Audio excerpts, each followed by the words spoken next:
Hello friends, welcome to my YouTube channel. तो हम business research की यूनिट नंबर फर्स्ट कंप्लीट कर चुके हैं। उसकी लिंक आपको डिस्क्रिप्शन बॉक्स में मिल जाएगी।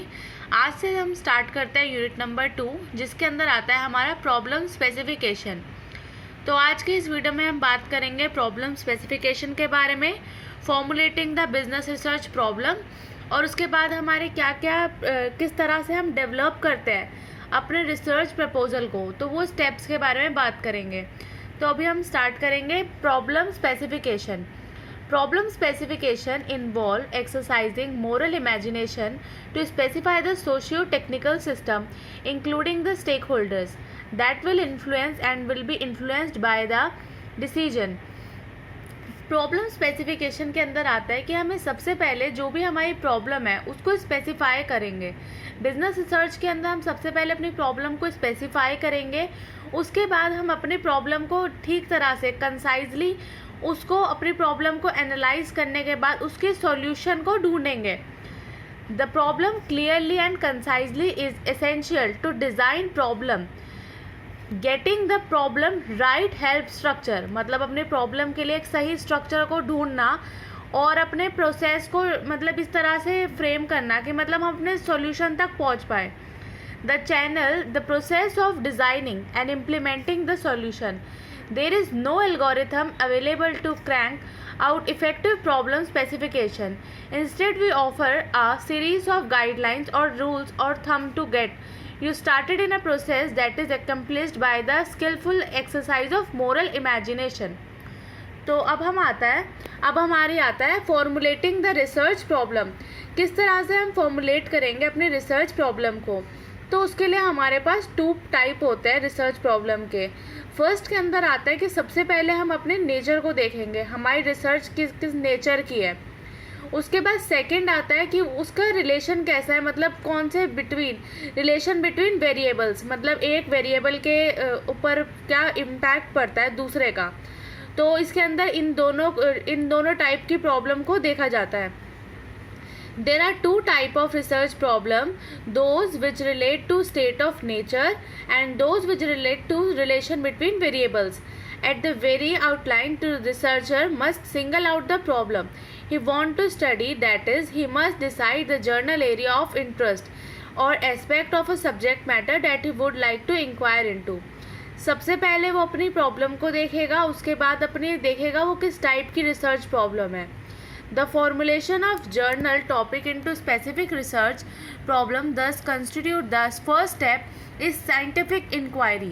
तो अगर आपको मतलब अगर हमारी जर्नल प्रॉब्लम को सबसे पहले हम स्पेसिफाई के अंदर चेंज करेंगे, उसके बाद हमारा फर्स्ट स्टेप होता है कि उसको देखना, साइंटिफिक इंक्वायरी करना।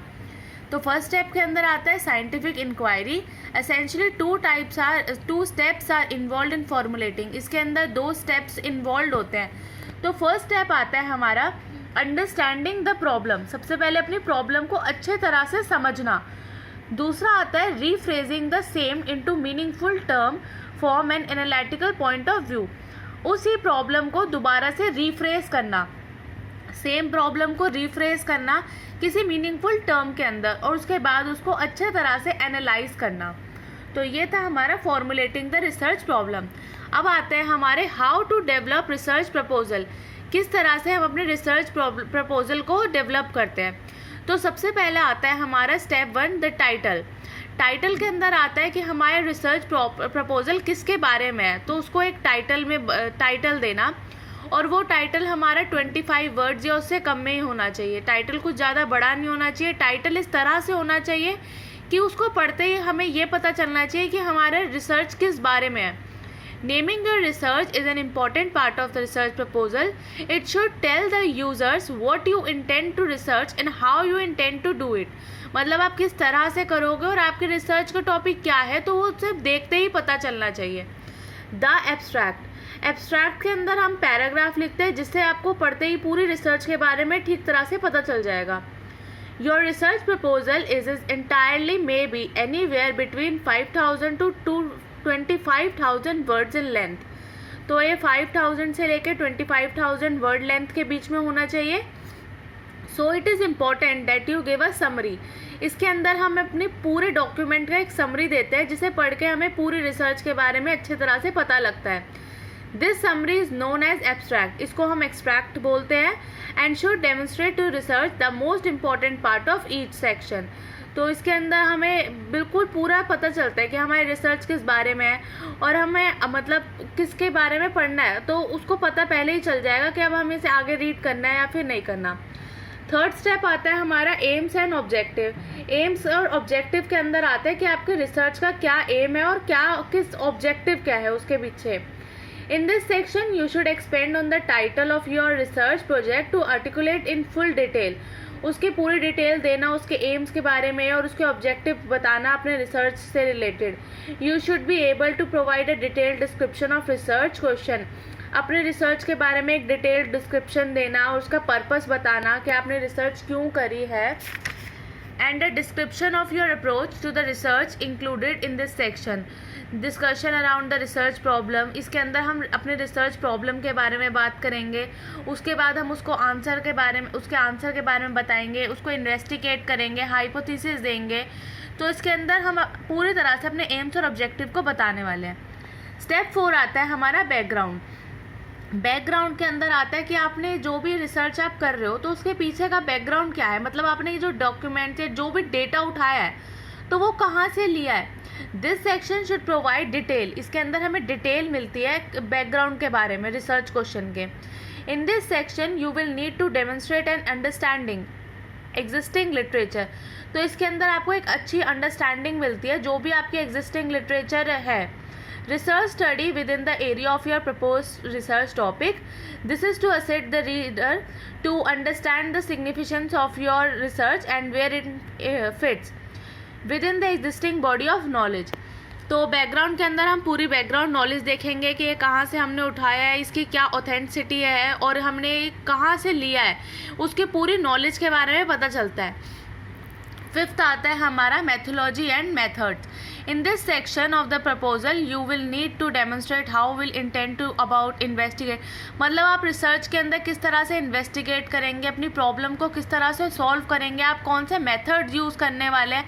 मेथड्स हमारे बिजनेस रिसर्च के अंदर बहुत सारे होते हैं, तो सबसे पहले हम देखेंगे हम प्राइमरी मेथड यूज़ कर रहे हैं, सेकेंडरी मेथड का यूज़ कर रहे हैं। प्राइमरी मेथड के अंदर हम अपनी क्वेश्चनरी बनाते हैं, उसके बाद अलग अलग जगह से हम अपने डेटा को इकट्ठा करते हैं, तो इसको पूरी तरह से एनालाइज करना, तो ये सब आता है हमारा 5th स्टेप के अंदर।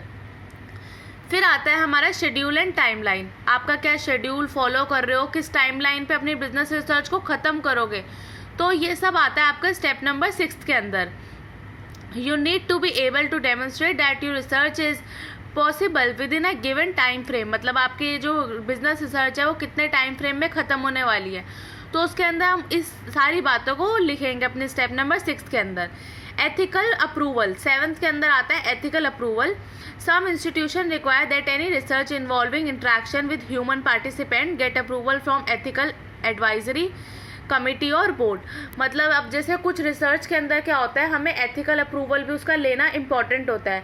जैसे अब कोरोना वायरस की वैक्सीन है, तो उसके लिए मतलब जो भी रिसर्च चल रही है, तो हम जिन जिन दवाइयों का या जिन भी ड्रग्स का उसके अंदर यूज़ कर रहे हैं दवाई के अंदर, तो उसके लिए हमें एक एथिकल अप्रूवल लेना पड़ेगा एडवाइजरी कमिटी से या फिर बोर्ड मेंबर से। तो हमें ये पता होना चाहिए, मतलब वो आपकी रिसर्च के ऊपर डिपेंड करता है कि एथिकल अप्रूवल आपको लेना पड़ेगा या फिर नहीं। फिर आता है स्टेप नंबर 8, उसके अंदर आता है हमारा रिसोर्सेज के अंदर मतलब आपने जो भी इंफॉर्मेशन या रिसर्च के लिए अपना इंफॉर्मेशन इकट्ठा करी है, तो वो कहाँ कहाँ से करी है, आपके रिसोर्सेज क्या है, मतलब ये एक टाइप की बिब्लियोग्राफी होती है। तो ये हमारे 8 स्टेप कंप्लीट होते हैं। तो आज की इस वीडियो में बस इतना ही, और आपको मेरी वीडियो पसंद आई हो तो प्लीज़ लाइक करो और मेरे चैनल को सब्सक्राइब करें। आपको नोट्स की लिंक PDF डिस्क्रिप्शन में मिल जाएगी, और मेरी प्रीवियस वीडियो की लिंक भी आपको डिस्क्रिप्शन बॉक्स में मिल जाएगी। Thank you.